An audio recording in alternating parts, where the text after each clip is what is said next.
Good morning students. Let us continue with 7th chapter in EVS and the name of the chapter is saying without speaking. बिना बोले सब कुछ कहना. जो हम मन में सोचते हैं, दिमाग में सोचते हैं, वो बिना हम मुंह से बोले वो इशारों से समझना, उसे कहा जाता है saying without speaking.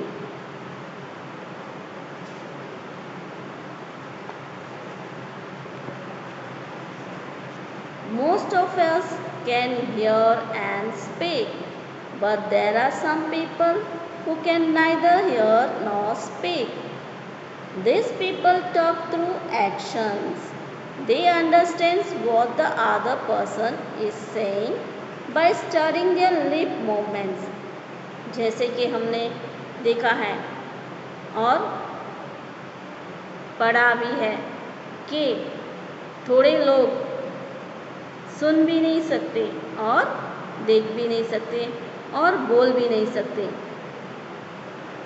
और ऐसे भी लोग होते हैं जो शायद सुन सकते हैं पर बोल नहीं सकते, और थोड़े ऐसे लोग होते हैं जो बोल पाते हैं पर सुन नहीं सकते, और थोड़े ऐसे लोग होते हैं जो देख भी नहीं सकते, और ऐसे कई लोग हैं जो मेंटली रिटार्डेड होते हैं.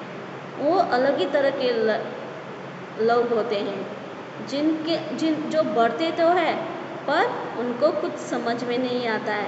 उनमें अभी तक वो जानने के बाहर के बारे में कुछ वो जानते ही नहीं है. वो उनकी अलग ही दुनिया होती है. उसे कहा जाता है मेंटली रिटार्डेड. ऐसे ही लोग जो बोल नहीं सकते हैं, सुन नहीं सकते हैं, वो अपने आप को कैसे दूसरे लोगों को समझाते हैं?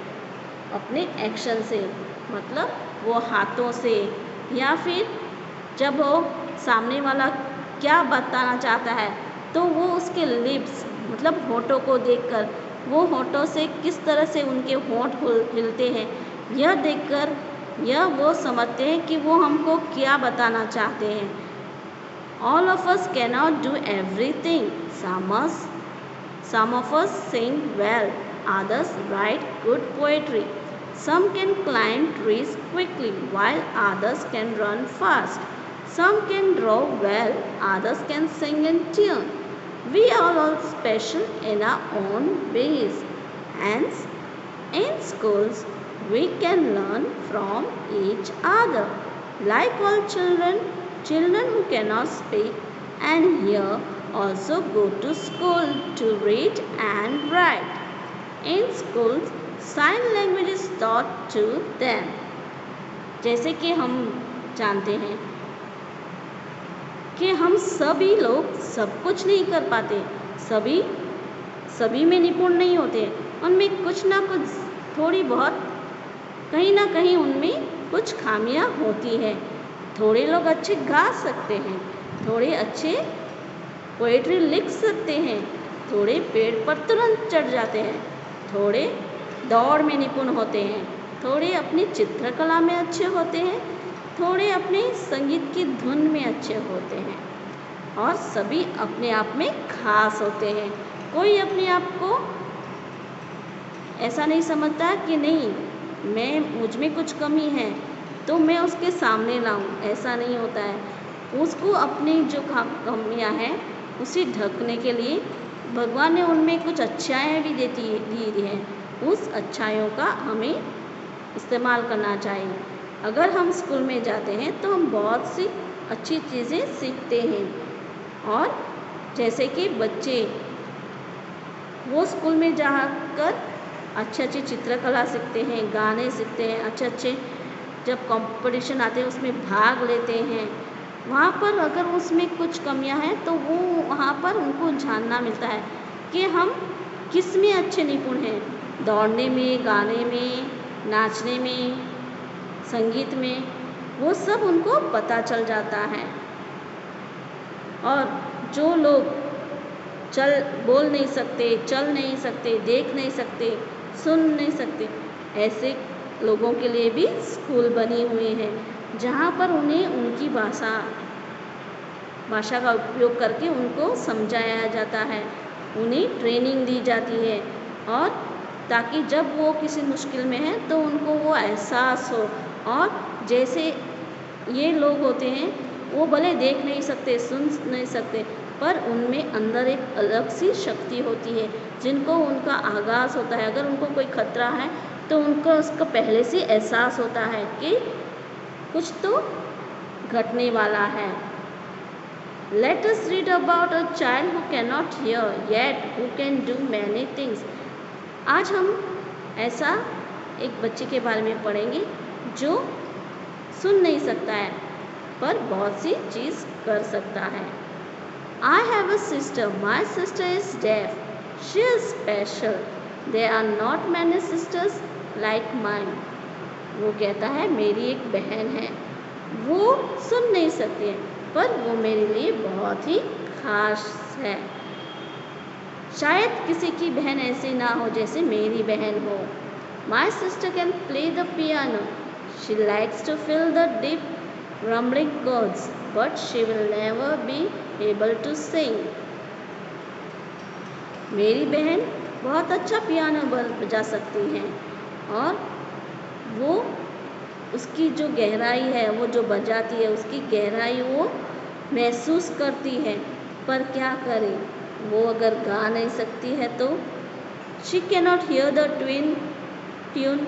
She likes to leap, to tumble, to roll, to climb onto the top of the monkey bars. Now my sister has started going to school, although क्या हुआ अगर वो सुन नहीं पाती, वो उन धुन को सुन नहीं पाती, पर वो ऊंचा उड़ने के बारे में और वो सब कुछ हासिल करना चाहती है जो वो कर नहीं सकती, पर उसमें वो क्षमता है कि मैं वो कर पाऊँगी। इसलिए उसने अभी स्कूल में जाने के बारे में सोचा है और उसने शुरुआत भी कर ली है ताकि वो जाकर वहाँ पर बहुत कुछ सीख सके। Our mother still help us live bread at home. The teacher and children do not understand every word she says, like sister or water or thumb. मेरी माँ अभी भी उसको जो होठों की भाषा होती है वो उसे घर पर इस्तेमाल करती हैं। उसकी टीचर और उसके जो साथ में पढ़ते हैं वो बच्चे समझ नहीं पाते कि वो क्या कहना चाहती है। जब वो पानी कहती है तो वो थम समझते हैं और उसका जो अर्थ है वो कुछ समझ नहीं पाते हैं। I wore sunglasses yesterday. The frames were very large. The lenses are very black. My sister made me take them off when I spoke. What do my brown eyes say to her brown eyes? मैंने एक दिन sunglasses पहने थे, कल मैंने sunglasses पहने थे और वो बड़े बड़े उसके जो फ्रेम्स थे बहुत बड़े थे और जो उसके लेंसेस थे वो काले कलर के थे। तभी मेरी बहन मुझे कहती है कि उसको निकाल दो, आप जो ग्लासेस पहने हैं उसे निकाल दो और तुम मेरे आँखों में झाँक कर देखो और बोलो और मेरी आँखों को पढ़ने की कोशिश करो। ऐसे वो एक भाई अपने बहन के बारे में कहता है कि उसकी खूबियाँ भी बताता है और उसकी मजबूरियाँ भी। वो उसे कहता है कि वो सुन नहीं सकती पर उसमें बहुत आगे बढ़ने की महत्वाकांक्षा है। आज हमने इस स्टोरी में इनके बारे में पढ़ा है, एक भाई और बहन के बारे में, और कुछ लोग जो सुन नहीं पाते और देख नहीं पाते। हमने इस चैप्टर में इसके बारे में भी पढ़ा है। ये पोएम लिखी गई है एक बहन के बारे में जो सुन नहीं पाती है।